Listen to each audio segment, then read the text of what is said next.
Hello, my name is Kenneth, and I'm going to talk today about coping with mental illness. Uh, I'm going to tell you a little bit about my experience and see if you can relate to that. And then I'm going to share about different coping skills one can use to manage your symptoms. Uh, my early years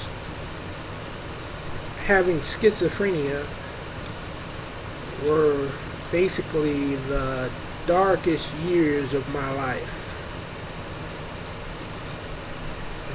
My symptoms were very severe.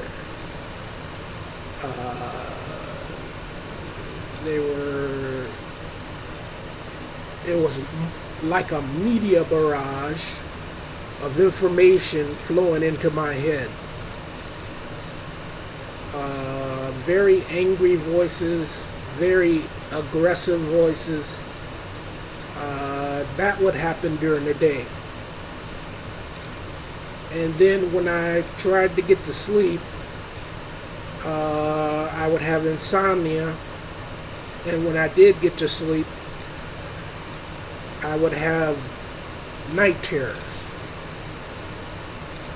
So I had very little peace. And this went on for about 3 or 4 years.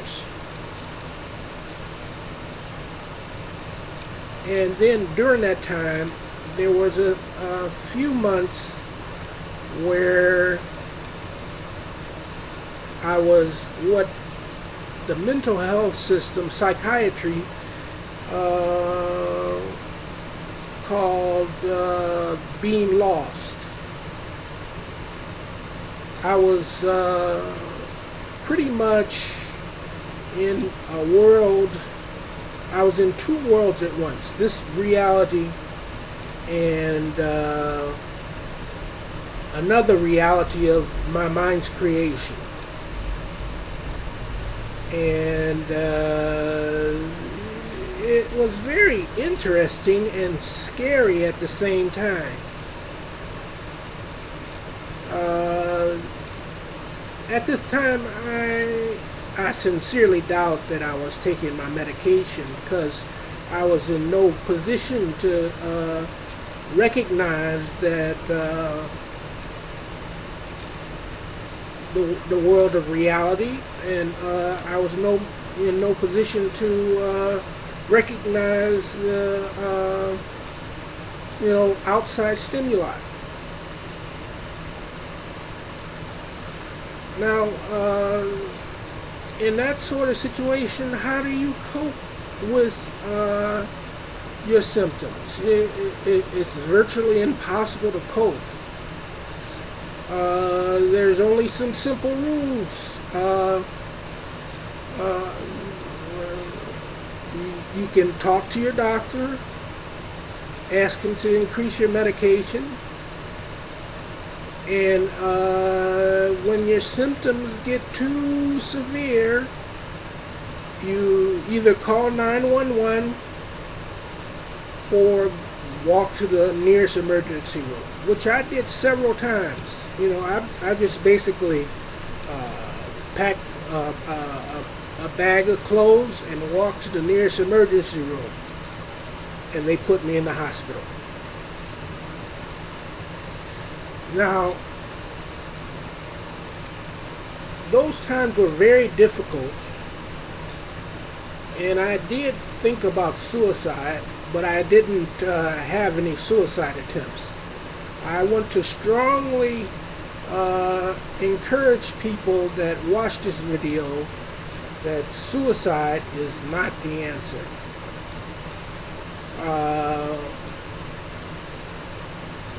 The voices will tell you, the voices will entice you to attempt suicide. They will say nobody loves you, nobody thinks about you, nobody cares about you, nobody wants you. So why don't you end it? But don't listen to the voices. Because suicide is not the answer.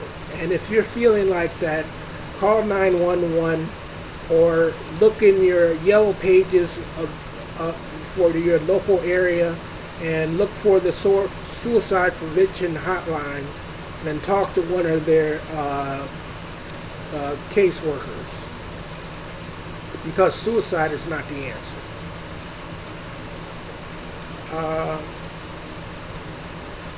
Now that was a difficult time, but as time progressed, I gradually grew out of that darkness and into a much more manageable time for dealing with symptoms.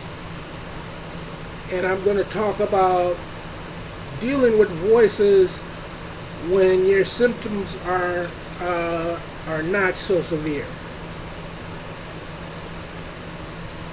Now, first of all, I'm going to talk about dealing with the voices, because you probably will be still hearing voices. The voices usually have two characteristics. They either put you down or they build you up with a false sense of satisfaction, false sense of security. And when they build you up, that causes you to have delusions, which is another symptom of schizophrenia. And it is my opinion is that you should not talk to the voices, because the voices are unreasonable. They make unreasonable requests on you, and they lead you into difficult circumstances and compromising circumstances. And most times when you listen to the voices, you end up in the hospital again. And don't talk back to the voices. Try not to talk back to the voices if you can help it. I know there's sometimes when you can't help but talk back to the voices. It's part of the nature of the symptoms. Sometimes the voices compel you to talk back to them. But if you can help it, don't talk back to the voices. And during these times, you're going to be under a lot of stress. And stress is like, for example, holding your breath, taking a deep inhale of air and holding your breath. It's a lot of emotional pressure in your brain.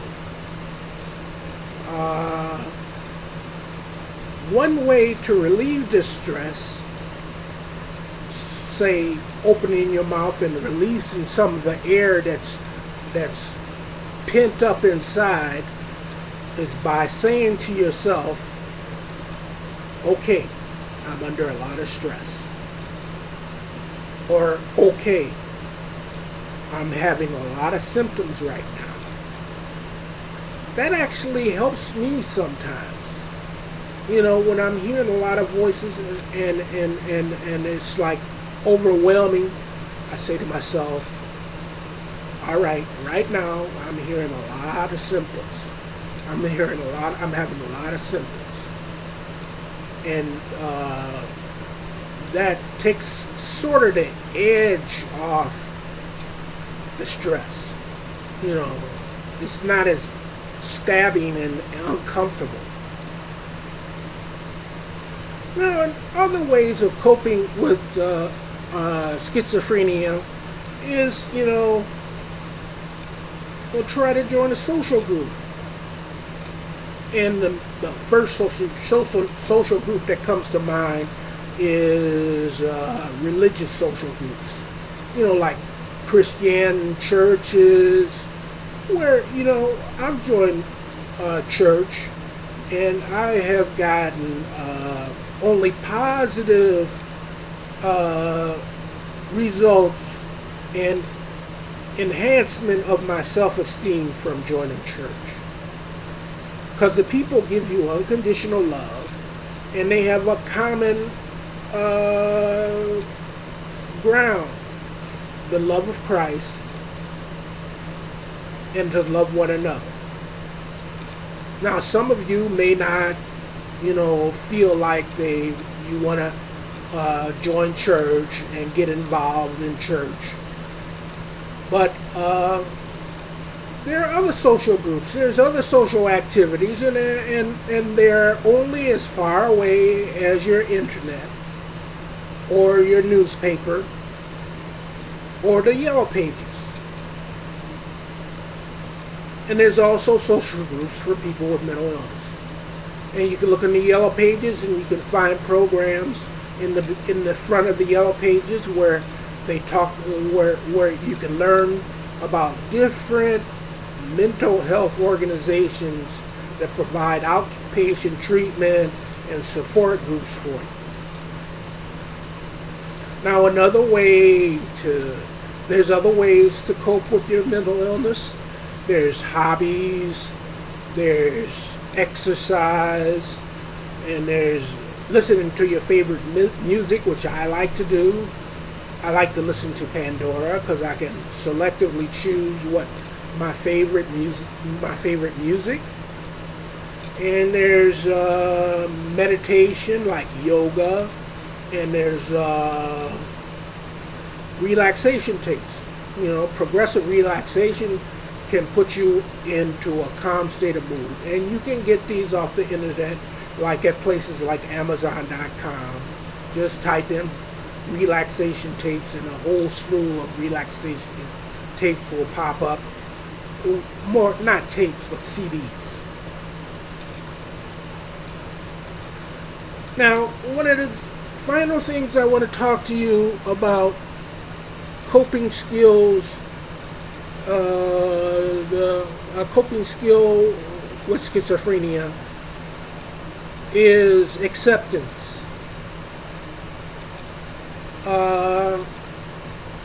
I think what got me through those difficult early years is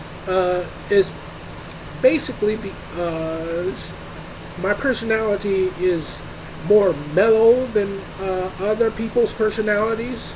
I'm not as intense. I have a tendency more to relax. And acceptance helps you to acceptance of your situation, acceptance that you might not achieve your goals in life, acceptance that you might not have all the things in life that you wanted. Don't think like all these things are taken away. Think like, okay, I might not get what I want in life. And that's okay. Because life is worth living. And this is all encapsulated in the Serenity Prayer. If you don't know the Serenity Prayer, I'll say it right now. God, give me the serenity to accept the things that I cannot change, to change the things that I can, and the wisdom to know the difference. Another good thing to learn is in coping with mental illness is accepting the fact that you can't change people. Now you say, of course you can change people, but you really can't.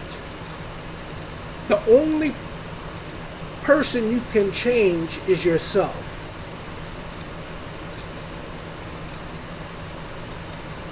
Now, that's pretty much what I wanted to say about coping skills. There's a variety of coping skills out there, and some of them you may like, some of them you may not like, And some of you may say, oh, I don't feel like doing anything like hobbies or anything like going to church or anything.